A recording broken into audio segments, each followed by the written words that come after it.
Assalamualaikum warahmatullahi wabarakatuh. Perkenalkan, nama saya Muhammad Rofiu dari kelas Tekom A dengan NIM 240210501028 yang akan menjelaskan tentang materi deadlock dari mata kuliah Sistem Operasi. Apa itu deadlock?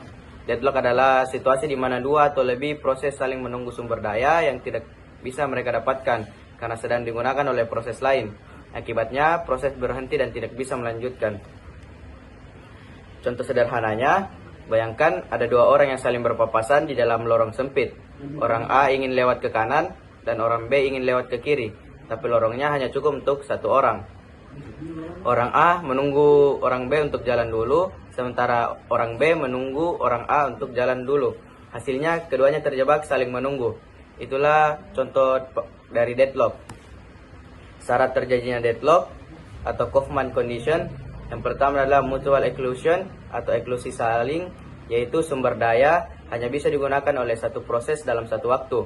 Atau hold and wait, tahan dan tunggu, yaitu proses yang sudah memegang satu sumber daya menunggu sumber daya lain.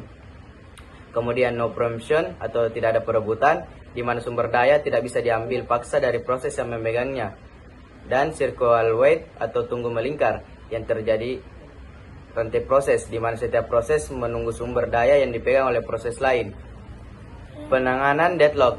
Ada 4 cara pendekatan untuk menangani deadlock. Yang pertama, pencegahan, yaitu mencegah salah satu dari 4 syarat tadi agar tidak terjadi. Yang kedua, penghindaran, menggunakan algoritma seperti Banker's algorithm untuk menganalisis sebelum mengalokasi sumber daya. Dan ketiga, deteksi dan pemulihan, yaitu sistem membiarkan deadlock terjadi lalu mendeteksi dan memulihkannya. Dan yang terakhir, pengabaian. Beberapa sistem seperti Linux mengabaikan deadlock karena jarang terjadi. Ini disebut ostrich policy.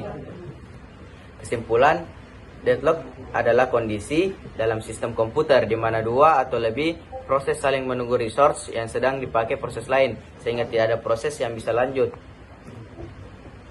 Sekian penjelasan dari saya. Terima kasih.